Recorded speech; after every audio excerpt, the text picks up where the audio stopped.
Once upon a time, there was a clever tortoise named Timothy. He lived in a beautiful forest, surrounded by his bird friends. Timothy had once played a mischievous trick on his bird friends, pretending to be a bird at a birds-only feast in the sky. The creep of tortoises already had their feast.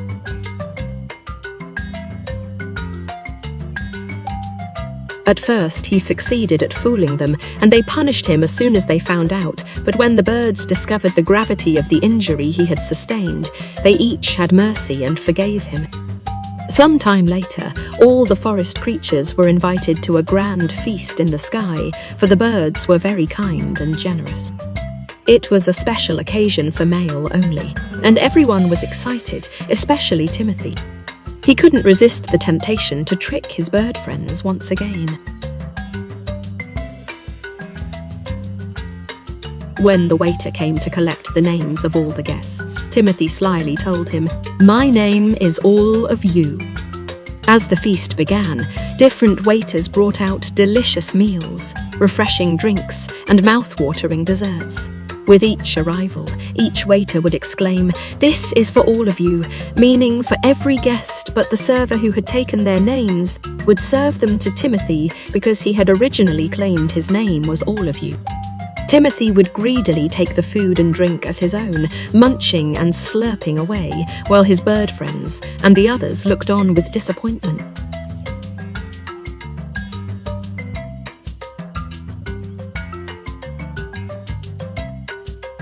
As he selfishly devoured everything, his bird friends grew angrier and angrier. They felt betrayed by his deceitful behavior, and their friendship with Timothy began to fade away. In their hearts, they knew they had to do something to teach Timothy a final lesson.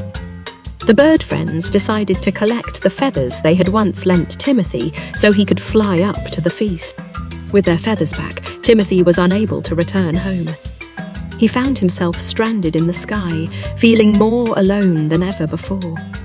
Realizing the gravity of his actions, Timothy felt remorseful and desperate to make amends. He approached Mr. Crow, one of his former friends, and begged him, he said, "I have no choice than to jump onto the ground, but please go tell my lovely wife, Marie, to lay a soft mattress for me to jump onto when I land home." Mr. Crow agreed to help Timothy.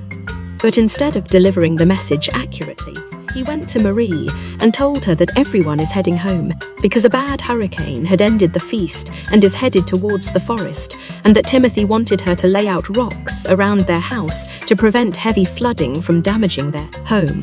Timothy's wife, who still cared for him, followed Mr. Crow's instructions and placed the rocks as she was told. When Mr. Crow returned to Timothy and shared the news, he was overjoyed. He sighted his house from way up in the sky, hopped as high as he could, and prepared to jump. However, as he descended from the sky, he landed on the hard rocks that his wife had mistakenly laid out and cracked his back. The impact was painful, and Timothy realized the consequences of his selfish actions. He understood that his greed had cost him the love and trust of his bird friends. From that day forward, Timothy vowed to be kind and considerate to others, never again taking advantage of their generosity. And so, with a newfound understanding and a humbled heart, Timothy embarked on a journey to rebuild the friendships he had lost. He knew it wouldn't be easy, but he was determined to make amends and become a better version of himself. And that, my little friends, is the story of Timothy the tortoise, who learned that selfishness can drive away the ones we hold dear.